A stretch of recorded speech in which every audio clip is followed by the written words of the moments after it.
Hey guys, Super Rugby Pacific Round 9 is coming up this weekend. The team sheets are out. In these videos, I share with you my thoughts on the best picks for the fantasy competition. Before we get into those though, let's take a look at this round's fixtures. We're back to 5 matches this week, but there are some interesting sort of matchups here. Things are kind of in flux, some matchups that aren't so predictable.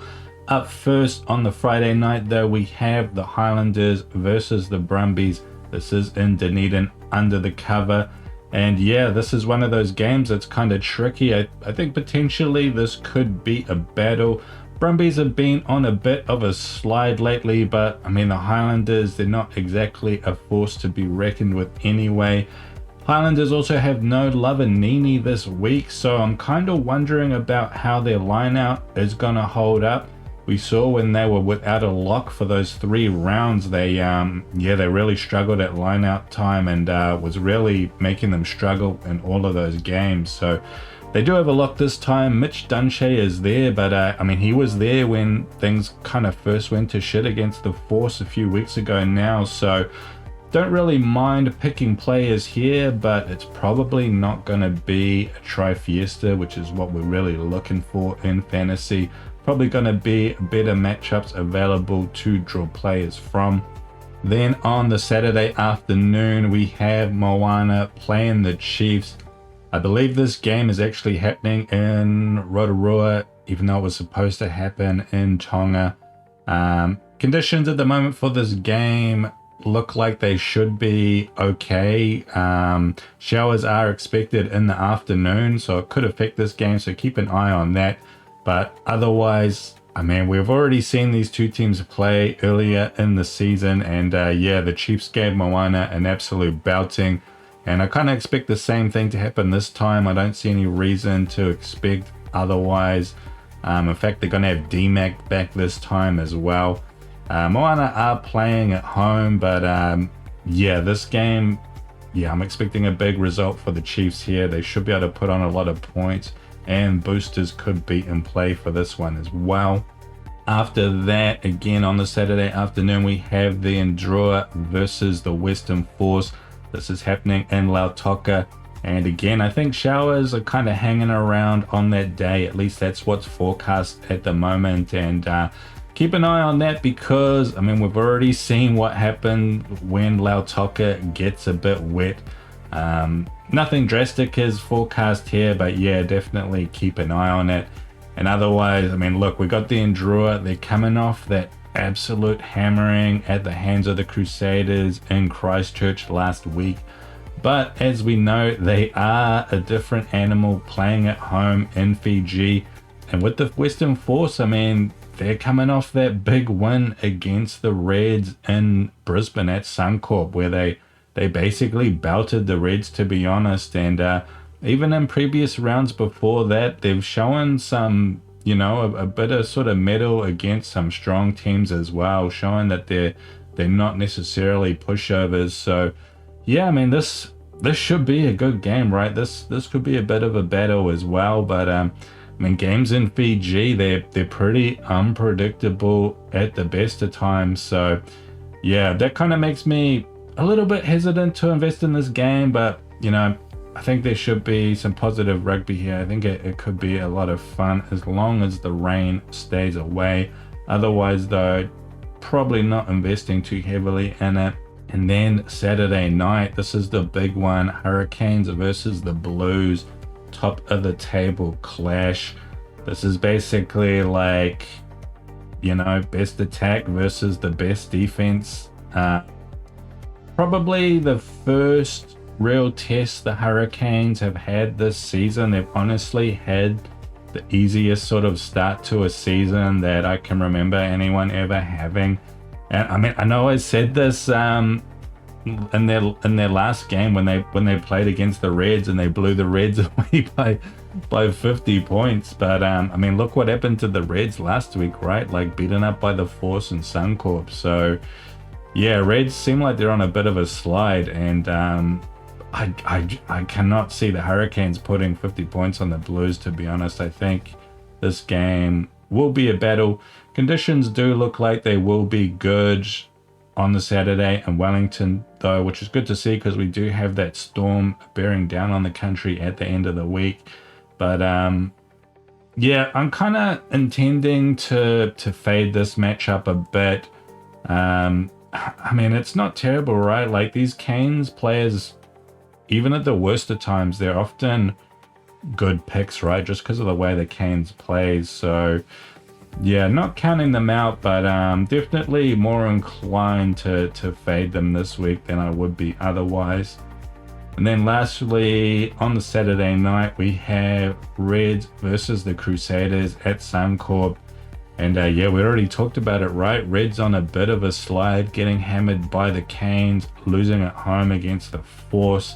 And this is after they sort of came away with that historic win against the Brumbies in Geo Stadium in Canberra. So yeah, kind of interesting results here, right? Like, making the competition a bit interesting. Are they gonna pick themselves up off the floor to meet the Crusaders, who are also on a bit of a tear at the moment? I mean, we saw them just obliterate the Indrua last week in Christchurch, but this isn't in Christchurch, so I'm still pretty big on the Crusaders, to be honest. Yeah, like, even if the Reds do pick themselves up, right, like the Crusaders are so dangerous. They're without a couple of big names this week. No Cody Taylor, no Will Jordan, but they have pretty solid replacements, so I don't think that's going to slow them down too much. So yeah, definitely feeling good about Crusaders picks this week. Now, if we start off with the outside backs, I've gone with Carter, Taumai Falau, and Shea Fihaki. But there is a bit of flexibility here. One thing to be aware of, I think, with the Chiefs pick, even though I'm pretty big on the Chiefs, is that, yeah, I'm not sure what's going to happen with the sub situation, right? I feel like both Taumai Falau and Carter are not going to get a full 80 minutes. They do have a winger on the bench, the Chiefs, so unless something sort of weird happens, like he comes on and replaces Kyle Brown in the centers and then Leroy Carter goes to 13, something like that, then one of these guys is probably going to get subbed. And that's a bit of a shame because I was pretty big on using a booster here, right? Whether the triple captain or the co-captain, using it on Leroy Carter.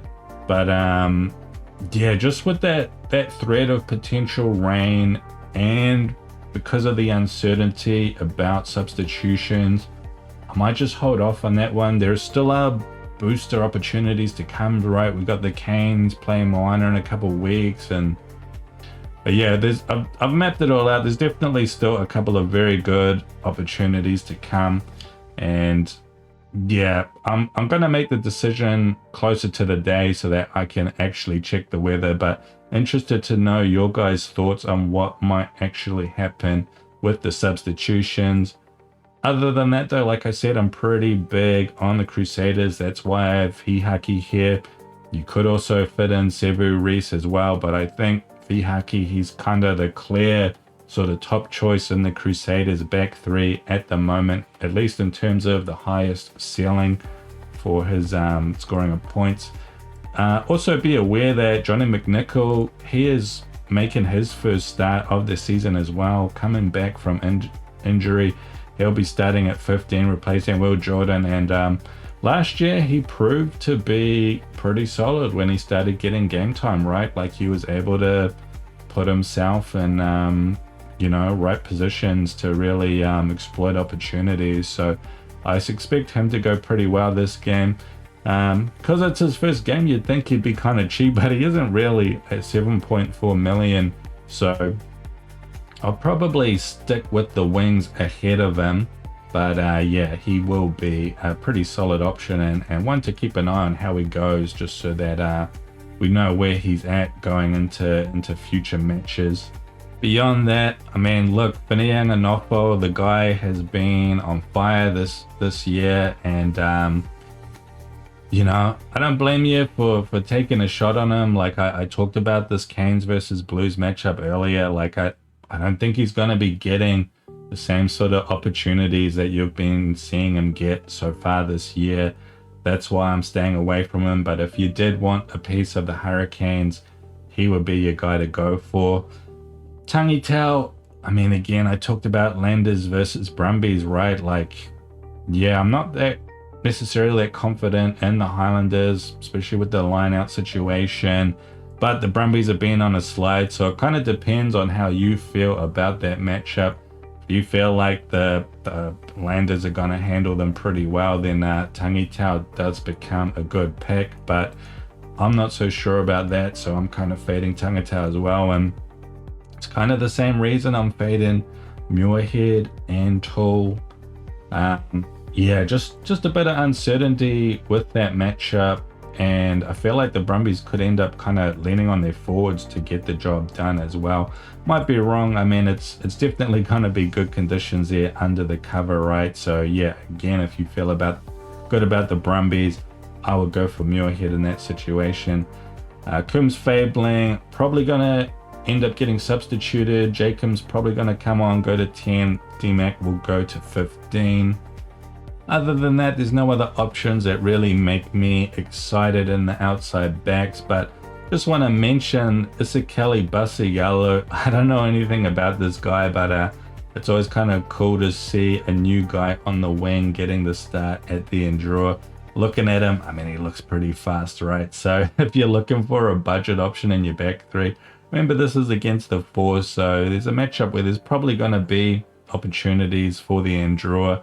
But again, like the Force, they've been kind of nuggety, right, in terms of their defense. So yeah, don't love that option, but just one to be aware of. And then with the midfield, a lot of strong options, but yeah, so much competition in the midfield this year, right? So many beasts in the midfield. And look, I mean, Quinn Tupaia, he is top at the moment, and for good reason. I mean, had another great outing against the Waratahs last week. 2 tries, 52 points. Up against Moana Pacifica, I just expect more of the same, right? I expect them to go pretty well. Got 66 against them last time with only 1 try. Pretty much a must pick this week. I mean, even if you're playing catch up, like I know everyone picks Tupaia, but he's like too consistent to leave out, to be honest. And the other big name in the midfield as well, it's going to be Whanganuku. I mean, he had that gigantic game against the Endure, over 100 points. And again, like this is another guy that just everyone's going to be picking up. He should go good against the Reds. Dallas McLeod is on the bench for the Crusaders. I mean, I suspect he probably replaces David Havili rather than Leicester, but potentially Leicester could end up getting substituted here, so be aware of that. Your other options are the Hurricanes, Proctor and Barrett. I mean, already expressed my feelings about Canes v Blues. I feel like it's not necessarily going to be a high-scoring game. I don't think there's necessarily going to be a lot of opportunities.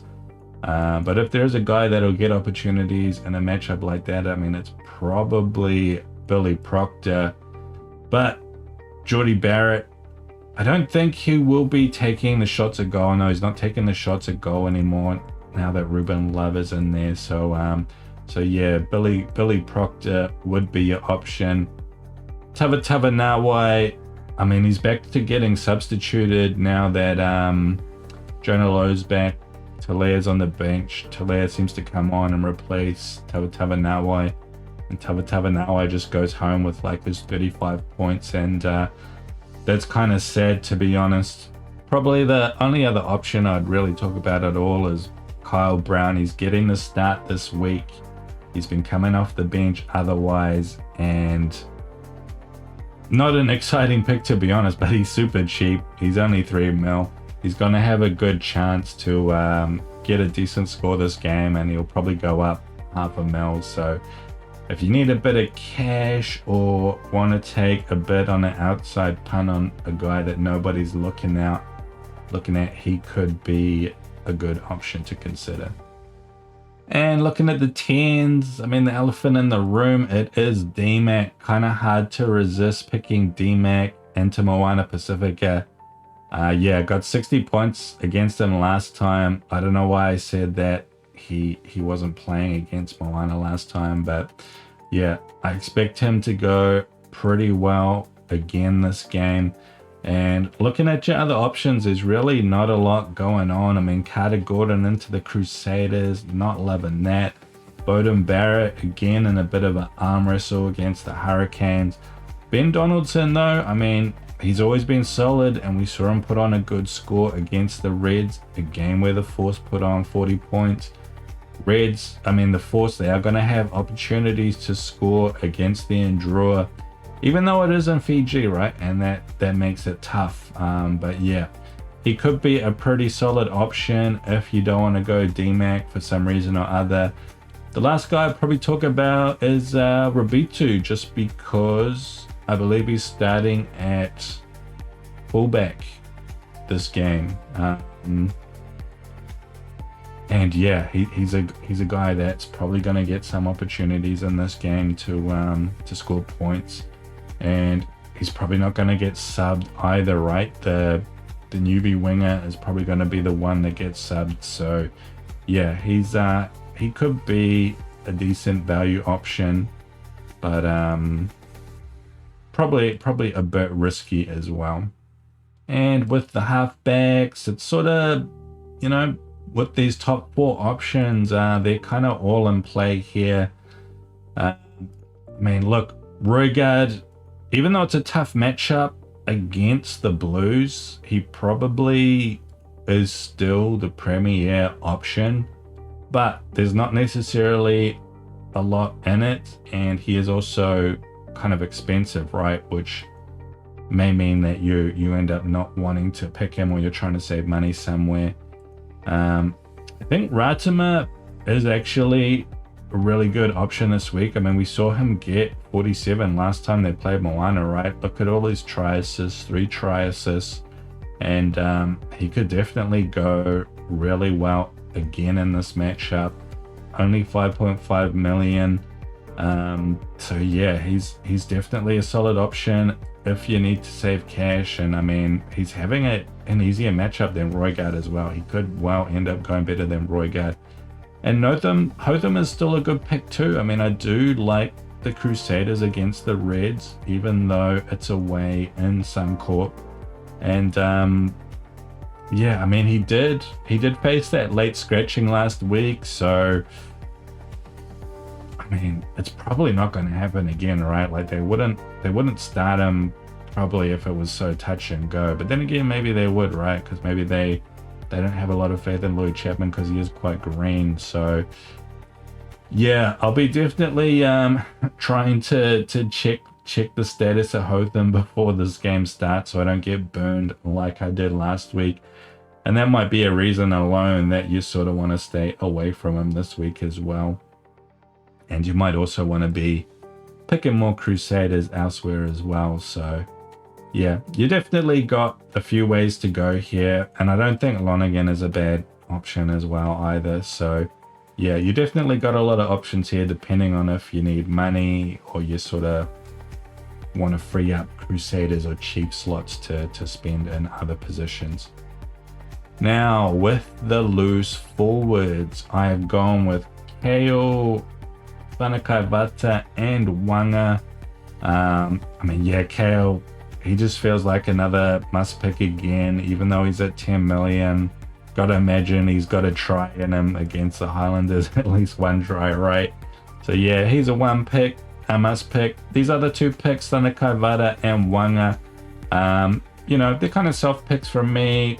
Not super attached to them, but I mean, I've talked about Wanga a lot. I like him. He's a fun pick for me, right? Just knowing he's always got a chance to get his hands on the ball and go for a run. Look, with Whanakaivata, he's always been a guy that's kind of solid.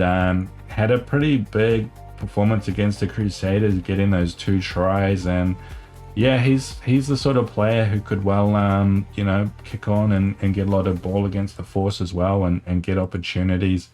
But just elsewhere, when you look at these back rows, there's not a lot going on. Tupou Tailoa, he actually did really well against the Chiefs the last time they played. He got this monster score of 88, including 2 tries.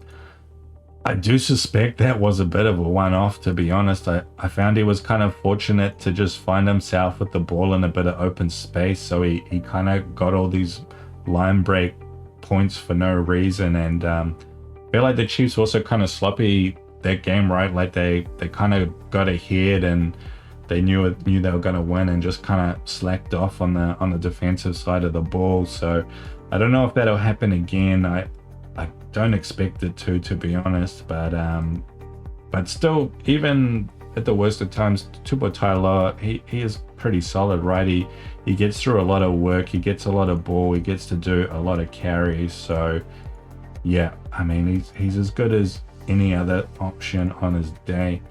Other options we got here, I mean, I have finally kind of gone cold on McRae. I've been picking him pretty much every round he's available, but yeah, just being burned one time too many lately, and I can't imagine a game against the Crusaders is gonna be the one where he turns it around. And with these Hurricanes back rowers, I mean, they're all pretty solid, and look how good Lakai is doing this year. But yeah, there's always this sort of lottery with who's gonna get subbed, who's gonna get the minutes. So far, it seems like Lakai has been getting good minutes. Also, the Canes, they have a 6-2 bench this week, and they got both Braden Iose and Brad Shields on the bench. So 2 of these back rowers are not gonna get 80 minutes most likely, and you just never really know. You never really know which one is going to be the one that gets 80 minutes, right? So that kind of puts me off a bit.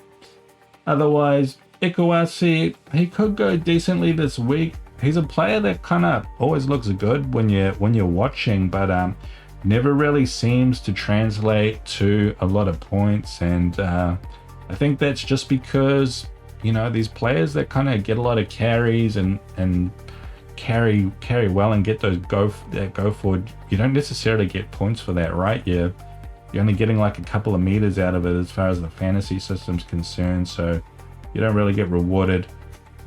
Another option I do like though is Lasanga. He is getting a start this week, a rare start, but again, he probably is going to get subbed, right? Like the Highlanders have both Hugh Renton and Sean Withy on the bench because they're short of these locks. So yeah, kind of expect Renton to replace Nicola Broughton and Sean Withy to replace Lasanga.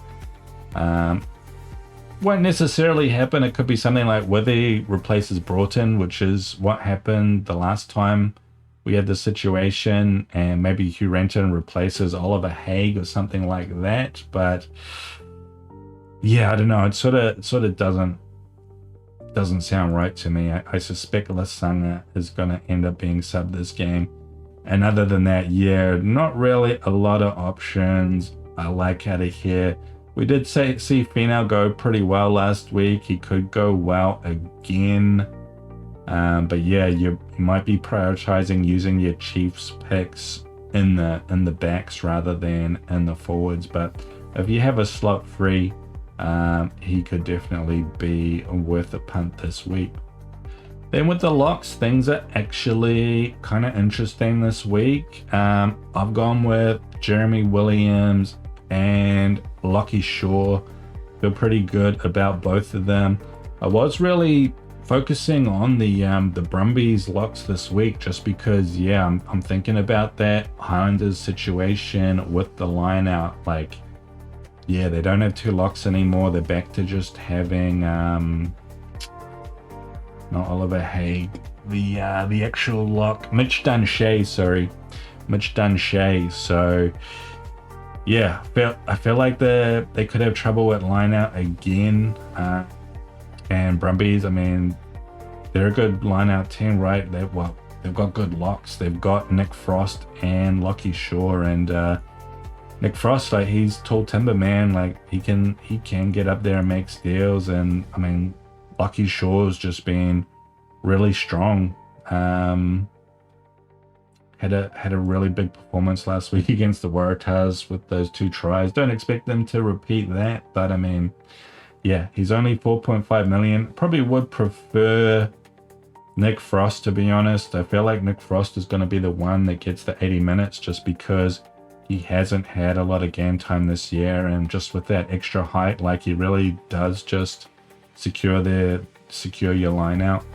But yeah, Lockie Shaw's a bit cheaper, and even though I wasn't really pressing my budget that hard this week, I did need to save like a couple of million, and I feel like this was a decent spot to do it. And the other pick I've gone for is Jeremy Williams, and yeah, like, Jeremy Williams, he got off to a slow start, but then he found his form, and he's just had these 3 massive performances in a row, and he's just a line-out stealing machine, man. I mean, this Highlanders game, like, this is what I'm talking about. This is when the Highlanders line-out was really bad. He got 4 steals in one game. Against the Hurricanes, he got 1. Against the Chiefs, he got 2. Like, you got to imagine that he's going to be good for a couple of steals against the Endroa, right? So, yeah, do like the Jeremy picks in general. But you've still got lots of other, you know, your usual suspects, good options in the locks. Derry and Berry, like, they just play really big minutes. Tupo Vai, I mean, yeah, he didn't like get that much done in the last time they played Moana. Yeah, I feel like he's kind of better in a game where, you know, it's not going to be open and the Chiefs are just running through the opposition. And I mean, look, there's even Franco Molina got that 84 points last week. I mean, I've already talked about this in the recap video, these 3 tries. I think this is just a one-off, but I mean, he's still only 3.1 million, and they're up against the Endroa, right? So, you know, could be worth backing the man again. Maybe he's got a taste for the white line now. And with the hookers, kind of interesting with hookers this week in that it's kind of much of a muchness here. George Bell probably is the premier option here because I suspect he will get a lot of game time with Cody being out. And I mean, yeah, his average kind of speaks for himself.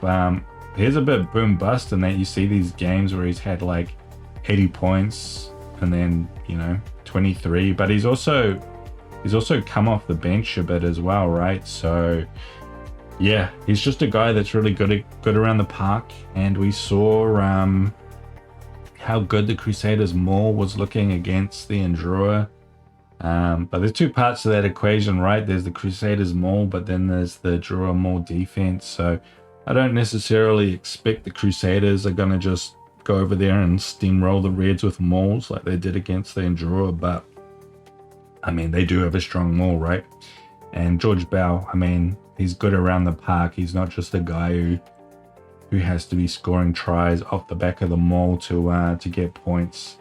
His throwing has been kind of dodgy at times, though. Yeah, like minus points for line out errors, but still on balance, very, very strong option. And there's just not much else going on elsewhere, right? Like, again, with Jack Taylor, I'm just worried about that line out. I mean, I know they kind of sorted it against Moana with Lavanini back, but yeah, I'm still kind of worried, right? Lavanini's out, and I mean, I'm just not completely sold on it being completely fixed yet. And I mean, it's against the Brumbies, right? Like, Nick Frost is there, they have good set piece. It's not exactly the sort of game where the Highlanders are going to have it easy either. Probably another one to maybe consider is Painamosa. I mean, just because we saw the Crusaders really punish the Endroa at maul time. The Force are a team who like to go to their maul, so yeah, maybe they'll be able to do a similar thing to the Endroa. Got to imagine the Endroa were really into their maul defense practice this week, and The other thing as well is that, you know, with the force, quite often the 7 ends up the one at the back of the maul with the ball. So Tizano isn't playing this week, so I don't know if that's just a Tizano thing or how they use their 7s, but definitely something to be aware of as well. Paenga-Mosa, he isn't necessarily going to be the one who is going to benefit from any maul tries. And beyond that, I mean, yeah, it's kind of nothing else exciting going on, right? Like, Slater's in a tough matchup. Tongiatama, he is pretty solid. He's probably the best of the rest. Amor, he just hasn't really been exciting this year at all. And Tyrone Thompson, I mean, he could be a good pick if you have the Chiefs slots available, right? Just in that Moana matchup. Not necessarily a huge fan of his anyway, though, but he is super cheap as well. So if you want to make a bit of money, yeah, that could be a way to do it, right? Like, he comes away with one more try or even just completes all his line-out throws, he's probably going to go up in value. And lastly, we have the props. I've gone with Hetet and Slipper. These two picks mainly reflect a small, very small budgetary constraint. Probably the main thing to be aware of in the props this week is Alan Alatoa coming back from injury, getting his first start. He was probably the best prop last year, like in the back half of the season. He was just scoring a try like every single game. So yeah, he became very obviously a good option in the prop slot. And first game back, but I still kind of expect it might be the same thing this year, right? The Brumbies picked themselves up off the floor.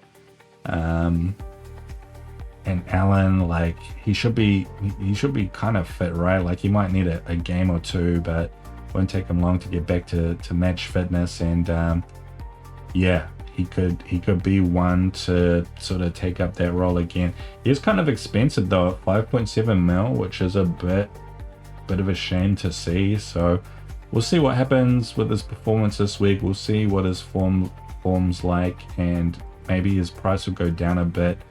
And after a week or two, it might be a good time to pick him up. But other than that, I mean, look, I'll go with Hetet just because he's been so solid, man. Like, all year, 20 plus points. I expect that to continue in the force matchup as well.